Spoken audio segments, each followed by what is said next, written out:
Para business leaders dari Dragwell Business Community, kita lanjutkan diskusi kita dalam segmen ketiga. Masih bersama Reza Mas Paitela. Beliau adalah CEO dan founder PT Valdo International. Ya, dan kita sedang membicarakan tentang apa resiko-resiko pada saat launching a new venture dan bagaimana kita bisa mengurangi resiko-resiko tersebut. Jadi, more or less what we talk is about risk dan bagaimana kita menguranginya atau mengatasinya. Dari audiens ada yang ingin bertanya? Silakan, Fred. I understand that this is a shared service business, Pak. It provides the people, the system, and etc. lah, Pak. Maybe product line. Yeah. So basically, apakah memungkinkan pada saat Bapak menjalankan bisnis ini itu mengalami suatu turnover people sendiri, turnover HR-nya sendiri, Pak? Yang sebetulnya adalah kendala yang dihadapi oleh perusahaan yang menyewa Bapak gitu, akhirnya Bapak. Dan pada saat itu, apakah harus dibuat, kan tadi Bapak bilang ada contingency plan, apakah itu sudah dimasukkan dari awal atau memang sifatnya ya trial and error, or establish this first and you can do another, or gimana menurut Bapak? Okay, good question. Because he is my student, I should say it's a good question. He has a good professor, ya? Otherwise, I will, make myself ashamed. Good question. Then the question is, jadi Pak, how do you deal with the human resources risk in terms of if you have your own operations, if you have your employee quit, more or less your operation will be disturbed, kan? Tapi kalau untuk disturb kita punya operations, ya nggak apa-apa. Ya, that's something we have to deal with. But now we have promised somebody else that use our service, so that they will not be disrupted their punya operation. Jadi kalau kita janji sama orang lain kan levelnya lebih tinggi ya. We have to provide them assurance mereka punya proses nggak akan disturb. How did you deal with this risk? Did you see this risk? Apakah Anda kemudian menjadi punya buffer employees sehingga kalau ada yang quit masih ada yang ini. Kalau buffer kan then the other side jadi not efficient. Not efficient, you charge your client higher, ya kan? So how did you deal with this risk yang very real yang you face in daily life of operation? Ya. Memang pertama-tama secara structural di dalam organization, when we started, saya pastikan bahwa I have a strong operation person that is seasoned. Nah, itulah one of the support person that is in place. Kedua adalah someone to look after at the financials dan the administration on the back office, including the HR aspect. Dan kemudian saya sendiri yang basically looking at the overall, termasuk the client relationship ataupun the pemasaran itu sendiri. Nah, kemudian adalah karena kita waktu menemukan embryo organization, adalah di level supervisornya itu kita juga pastikanlah orang-orang yang mempunyai pengalaman.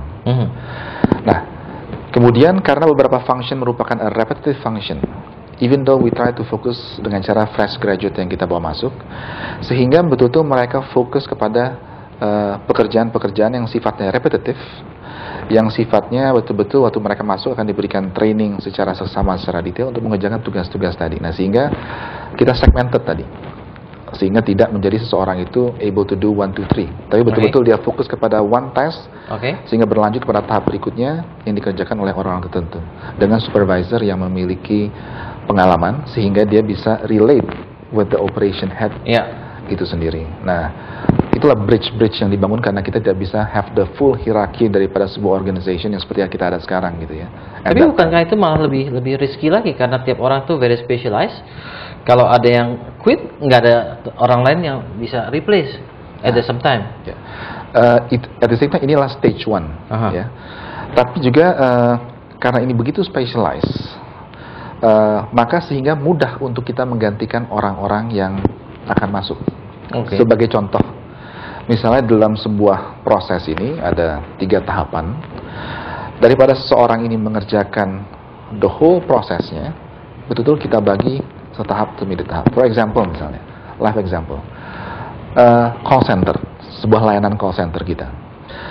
When a call coming in ke dalam fasilitas kita, pertanyaan yang akan datang itu akan beraneka ragam, baik mencakup produknya, mencakup the challenges dan sebagainya. Karena juga harapan daripada layanan yang diberikan ini juga different level. Ada yang platinum service, ada yang gold, ada yang mungkin the classic one. Nah, sehingga apa yang kita lakukan, karena mungkin staff kita tidak ready to be able to become one-stop service agent, akhirnya kita do an island concept, di mana bahwa untuk the high segment of the platinum segment ini, mungkin kita pilih orang-orang yang sudah mempunyai pengalaman, sehingga the cost of to do the service or cost of good yang kita have to provide itu mungkin lebih besar. Tapi untuk mungkin question-question yang sifatnya adalah sangat lebih simple, adalah kita pakai orang-orang yang fresh graduate, yang mungkin dengan kita train mereka, kemudian kita kasih script and how to answer the direct question itu kita segmented kepada orang. Nah, jadi dengan pola itu akhirnya we're able to do the service yang potensial ini sangat kompleks, tapi kita minimize the risk of the quality of the service dengan cara segmentation tadi itu sendiri. For example. Ya, tapi kalau ada yang berhenti, how do you deal with that? Ya, biasanya memang kita ada buffer. Buffer karena mungkin orang sakit ataupun juga betul-betul orang keluar misalnya. Sehingga dan juga karena kita harus melayani beberapa clients. Sehingga biasanya kita ada buffer 10%. Itu sebagai di excess capacity-nya. Tapi cara berikutnya juga kita ada namanya the daily worker, yang mana ini merupakan the potential candidate daripada staff yang akan kerja, yang on the contract basis, yang dimana kita pekerjakan, dan we call them based on a need basis. Jadi mereka bisa masuk mungkin hanya 2 hour, bisa 1 hour, bisa 4 hour dan sebagainya. Tapi ini merupakan the so-called orang-orang yang sudah kita train dan kita butuhkan sesuai kalau gap ini terjadi. So those are the various ways. You have the luxury to maintain the tier 2 person ya. Jadi ada tier 2 yang anytime you can call, cuma untuk few hours work atau few days work gitu for a temporary replacement gitu ya. Atau mungkin overtime operations gitu kan. Okay. You actually answer my question. Then another question for me, might sound stupid, but how long it take you to sort of like have all this general view of categorizing or put in a very specific test for each of your staff? That makes it really easy to replace them if something happens because it's so specific. I have a different view from Dr. Bayu because it's so specific. You can just teach, one very specific test to a person in a very short time. If a person like handle a lot of tests, then you sort of like dependent on them. And how long before you realize, or is it in a book, or gain from your experience that you actually do this sort of managerial skills? Jadi pertanyaannya Pak, apakah from the beginning you set up like that, or you learn by experience to set up the very specialized task for the people? A very good question. Being entrepreneur, kadang-kadang kita nggak punya luxury as if we are working in a big corporation, di mana proses planningnya itu, we have the time to do the R&D, the planning process, the proper everything. Jadi I'm gonna give a live example. Kadang-kadang we go into a client, we offer them what we can do for them. Dan kadang-kadang service itu belum ada, tapi we know how to service. Kita bilang udah ada tapi ya. Kita bilangnya udah ada ya. Kita bilang kita bilang udah ada gitu ya. Kita bilang we're able to do it from our past experience. That's right. Nah, sehingga pada saat opportunity datang, of course they brief us dan sebagainya. Dan akhirnya we come to the round table, me with my key teams. How are we going to surface this? Nah, of course inilah planning session yang kita kerjakan. This is the plus and minus, the risk yang kita punya dan sebagainya. How are we going to do this? Mulai daripada the investment, mulai daripada the process, mulai daripada the HR, the infrastructure dan lain sebagainya. Dan disitulah sebenarnya awal of the creativity. Kebetulan if you see on my card, itu tagline daripada Valdo adalah bringing ideas into reality. Because the main strength of our team adalah on innovation. Because we like to think out of the box. And that's why solution-solution yang kita berikan bagi klien-klien kita nggak pernah sama. Even though the same product, tapi the way we handle it sometimes is different because the vision and the mission daripada company itu berbeda, objektifnya berbeda, sehingga how we try to portray and servicing them and giving them ideas juga jadi berbeda. Jadi itu yang merupakan juga salah satu daripada how we do it. Good, Reza, to give us some overview about Valdo, maybe what are the top 3 clients of you? Can you say it?